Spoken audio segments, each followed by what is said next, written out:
Student, after audio lecture, now come to the admission of a partner in partnership firm. And in partnership firm, admission of a partners, the first part is calculation of new profit sharing ratio, new ratio. In this, I have diversified it, I have divided it into 6 cases to calculate new profit sharing ratio. And in these 6 cases, it is enough for all the student to understand how to calculate new profit sharing ratio in any cases. Now coming to the cases, 6 cases of to find out new profit sharing ratio. Look at here, I have taken one questions for you, that A and B are partner sharing profit in the ratio of 3:2. C is admitted with 1/5 share in partnership firm and find out new profit sharing ratio. First case is when no other informations are given in the question. No other information means only old partner shares are given and new partners share is given. So this case is called no other informations given extra related to it. And look at the first case, how you have to solve. First step आपको क्या करना है,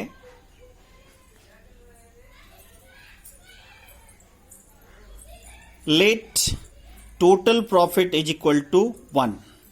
आपको total profit कितना मान लेना है इस केस में ओनली, ध्यान से देखना. This is the first case and first case में आपको क्या करना है, पहला step, let total profit is equal to 1. Then what will be the remaining profit. Remaining profit निकालने के लिए क्या करेंगे, 1 minus the new partner share यानी सी का शेयर 1/5 था, माइनस किया. What is the remaining profit, 4/5. अब ये जो रिमेनिंग प्रॉफिट आया है, इस रिमेनिंग प्रॉफिट के लिए सेकंड स्टेप में जाएंगे new profit sharing ratio calculation करने के लिए. सेकंड स्टेप यहां पे है. सेकंड स्टेप में क्या करना है, देखो, old share into remaining profit कहा जाता है. यानी ओल्ड शेयर ऑफ ए क्या था, 3/5 इनटू रिमेनिंग प्रॉफिट मैंने यहां क्या निकाला, 4/5. दोनों को मल्टीप्लाई किया, क्या आ गया, 12/25. बी का फिर लिखा old share 2/5 into same remaining profit 4/5 equal to कितना आ गया, 8/25. Now coming to the C का शेयर कितना दिया हुआ था क्वेश्चन में, 1/5. अब दोनों का देखो डेनोमिनेटर क्या आ रहा है, 25. तो इसका भी डेनोमिनेटर इक्वल कर देंगे. तो 1/5 था, डेनोमिनेटर इक्वल करने के लिए मैंने 5 से मल्टीप्लाई कर दिया दोनों को, 5/5 कितना आ गया, 5/25. ये हो गया तुम्हारा न्यू प्रॉफिट शेयरिंग रेशियो. 12:8:5. 12:8:5. और इन तीनों का ऐड हमेशा नीचे डिनोमिनेटर के इक्वल होना चाहिए.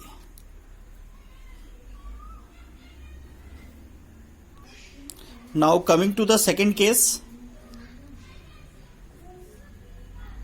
व्हेन एक्वायर इक्वली यानी when new partners acquire equally from old partners.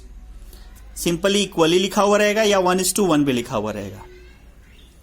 तो जब भी ये केस रहेगा तो इसके लिए देखिए कैलकुलेशन आप, look at here second case. Second case में देखो क्या है, एक्वायर इक्वली किया था, तो इसको कैसे बनाना है, देखो यहां क्वेश्चन में दिया हुआ रहेगा ओल्ड शेयर 3:2 दिया हुआ है. सी कितने से एडमिशन लिया है, 1/5 से. अब इसमें आ जाओ, ये केस दिया हुआ है इक्वली वाला. तो फर्स्ट स्टेप आपको कैलकुलेट करना है. पहले फर्स्ट स्टेप ध्यान से देखना. फर्स्ट स्टेप क्या कहता है कि फाइंड एक्वायर शेयर पहले, और एक्वायर शेयर फाइंड आउट करने के लिए क्या करेंगे, from A and from B कितना ले रहा है. तो फ्रॉम ए नया पार्टनर्स का जो शेयर है यानी सी का जो शेयर है 1/5 इंटू इक्वली किया है इसलिए 1/2।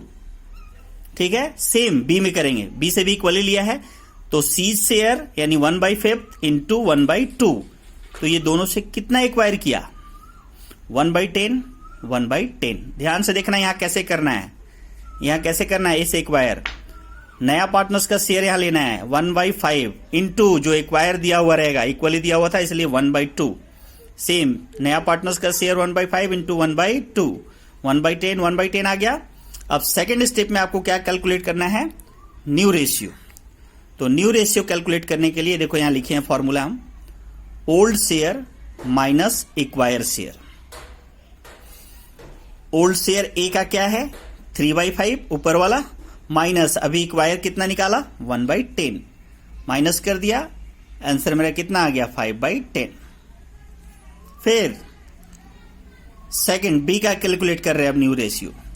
तो ओल्ड शेयर यानी 2/5 माइनस एक्वायर कितना किया? बी से 1/10, then this is 3/10।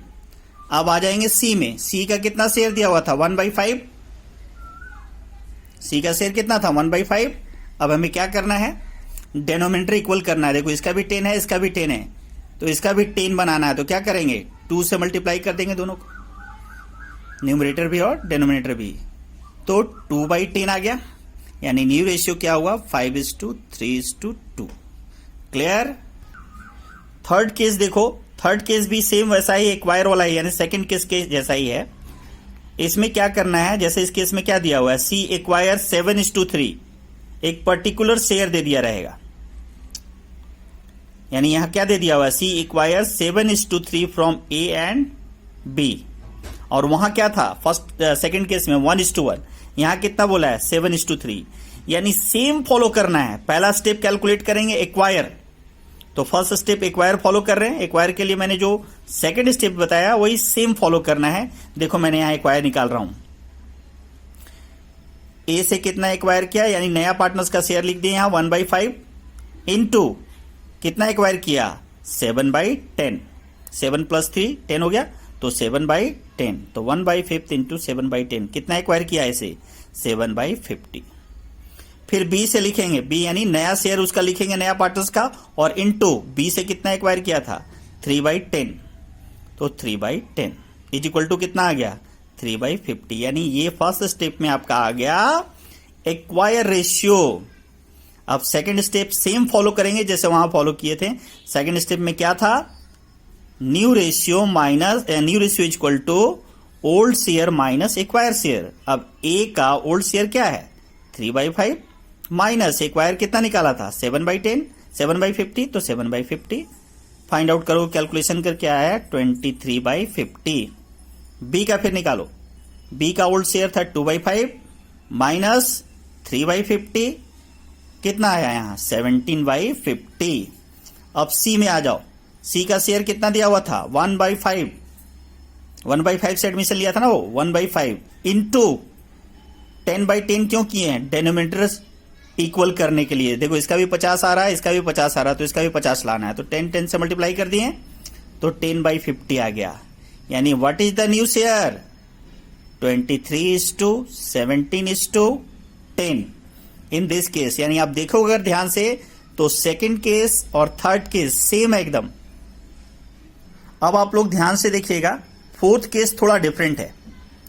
Fourth case क्या कहता है? ध्यान से देखिए,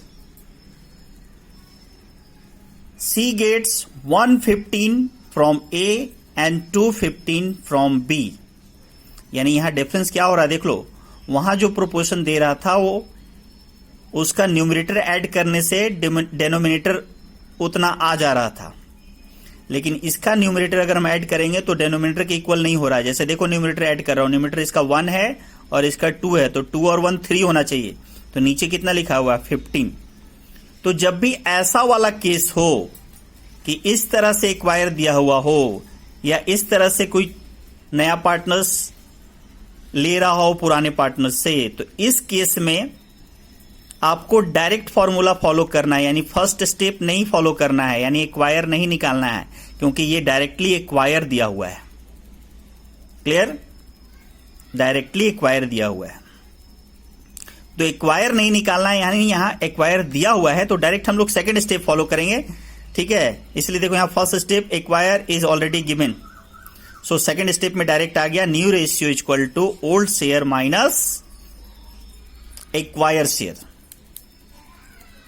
ओल्ड शेयर माइनस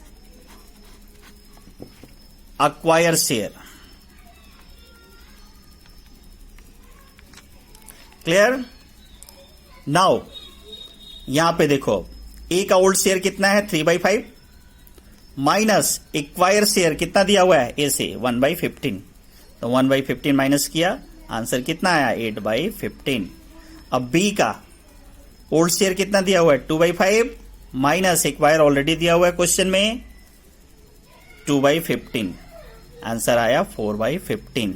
अब आता हूं सी में, सी का शेयर कितना है 1/5, फिर वही काम करना है, डिनोमिनेटर को इक्वल कर देना है, यहां 15 है यहां 15 है, तो 15 लाने के लिए 3 से मल्टीप्लाई कर दिया तो हो गया 3/15। क्लियर है? ये वाला केस में ध्यान से देखना, ये वाला चीज रहेगा, यानी ऊपर का न्यूमरेटर अगर ऐड करो तो डिनोमिनेटर उतना नहीं आता है, इसलिए ऐसे वाले केस में आप फर्स्ट स्टेप फॉलो नहीं करना है, यानी एक्वायर नहीं निकालना है, डायरेक्ट न्यू रेशियो निकालना है, क्योंकि इस केस में एक्वायर दिया हुआ रहता है। क्लियर? और मैंने देखो निकाल लिया old share minus acquire share this, old share minus acquire share this, and C का क्या करना है हम लोग को, न्यूमरेटर से डिनोमिनेटर सिर्फ इक्वल करना है, इक्वल किया तो 3/15। What is the new share 8:4:3। Clear? Now coming to the fifth case. Fifth case में देखो होता क्या है कि फिफ्थ केस में नया पार्टनर जो रहता है वो सारे पार्टनर से नहीं लेकर के किसी एक पार्टनर से अपना शेयर ले लेता है, ठीक है। तो ऐसे केसेस में कैसे कैलकुलेशन करते हैं देखो, जैसे ए और बी का ओल्ड शेयर कितना था 3:2, सी कितने से एडमिशन लिया 1/5 से, और क्वेश्चन में दिया हो रहा है केस में कि सी गेट्स होल फ्रॉम ए, यानी सी अपना सारा शेयर किससे ले रहा है ए से ले रहा है। क्लियर? तो इसको कैलकुलेट करना बड़ा आसान है। इस वाले केस में क्या करना रहता है देखो, ए में क्या करेंगे, ए का ओल्ड शेयर माइनस ए से कितना लिया जा रहा है, सी कितना ले रहा है होल, यानी होल कितना था सी का 1/5, तो ए का जो ओल्ड शेयर है उसमें से माइनस कर दिए सी का शेयर 1/5 आया 2/5। क्लियर? और नाउ बी का, बी से तो कुछ लिया ही नहीं है, यानी बी का सेम उतार देना है 2/5। अब आते हैं सी में, सी में डिनोमिनेटर तो 5 है ही इसका, इसलिए 1/1 1/5, ये आ गया 2:2:1, यानी होल शेयर अगर लेगा तो इसमें ध्यान देना है आपको कि किससे ले रहा है, और उसी में सिर्फ कैलकुलेशन करना है, उसी से सिर्फ माइनस करना है उसके शेयर को, बाकी वाले को सेम रखना है। Clear? Look at the sixth case. Sixth case में यहां क्या कह रहा है कि when C share is not given in the question, यानी क्वेश्चन में नया पार्टनर्स एडमिशन ले रहा है ये तो दिया हुआ रहेगा, लेकिन वो कितने शेयर से आ रहा है फर्म में ये नहीं दिया हुआ रहेगा। क्लियर? और ये दिया हुआ रहेगा क्वेश्चन में कि पुराने पार्टनर्स उसे अपना कुछ शेयर दे रहे हैं। जैसे देखो यहां ए और बी 3:2 से पार्टनर हैं, सी एडमिशन लिया है, ठीक है, लेकिन उसका शेयर नहीं दिया हुआ है। अब ए ने सी को सरेंडर किया कितना 1.5, और बी सरेंडर कर रहा है 1/3 इन फेवर ऑफ सी। याद रखना सी यानी नया पार्टनर्स का शेयर इसमें नहीं दिया हुआ रहेगा। इसका कैलकुलेशन कैसे करते हैं देखो यहां पे दिया हुआ है। इसका कैलकुलेशन के लिए हम लोग सबसे पहले करते हैं सिंपल, हमेशा बार बार मैं यही लिखता हूं, पहले ओल्ड शेयर लिख लेता हूं, फिर सी एडमिटेड, शेयर नहीं दिया हुआ है छोड़ दिया, एंड ए सरेंडर किया 1/2, बी सरेंडर किया 1/3। तो first step old ratio is given, C gets from A से कितना ले रहा है ये, ए का शेयर लिख देना 3/5 था ए का शेयर, ये देखो यहां 3/5 ओल्ड शेयर 3/5, इसमें से सी को कितना दे रहा है 1/2, यहां लिखा हुआ ना, ए सरेंडर 1/2, तो इंटू 1/2 यानी कितना दे दिया ए सी को 3/10। फिर बी कितना दे दिया 2/5 इंटू 1/3, यहां लिखा हुआ था ना 1/3 सरेंडर किया है, तो 2/5 यानी बी का ओल्ड शेयर हो गया इंटू 1/3 इक्वल टू 2/15, यानी बी ने कितना दिया सी को 2/15, यानी सी का टोटल शेयर कितना हो गया, तो 3/10 प्लस 2/15, देखो यहां मैंने ऐड कर दिया 3/10 प्लस 2/15 कितना आ गया 13/30। क्लियर, सी का शेयर निकल गया। अब आएंगे हम लोग ए और बी का न्यू शेयर निकालेंगे। Now coming to the A new share, A का न्यू शेयर निकालेंगे, old share minus surrender share. A का ओल्ड शेयर कितना है 3/5 और ए ने सरेंडर कितना किया 3/10, तो माइनस कर दिया 3/10, तो ए का कितना बचा 3/10। Now coming to the B, B का दिया हुआ है ओल्ड शेयर 2/5 माइनस कितना सरेंडर किया ये 2/15, 2/15 माइनस किए तो इसका शेयर आया 4/15। क्लियर है, ए और बी का आ गया, सी का ऑलरेडी यहां आ गया था 13/30। नाउ ध्यान से देखना इस क्वेश्चन में, ए का आ रहा है 3/10, बी का आ रहा है 4/15 और सी का आ रहा है 13/30। तो डिनोमिनेटर सबका इक्वल नहीं हो रहा है, इसलिए मैंने डिनोमिनेटर को इक्वल करना है, याद रखना। इसलिए मैंने देखो यहां डिनोमिनेटर 10 था, इसको 30 बनाया हूं 3 से मल्टीप्लाई करके, तो 9/30 हो गया।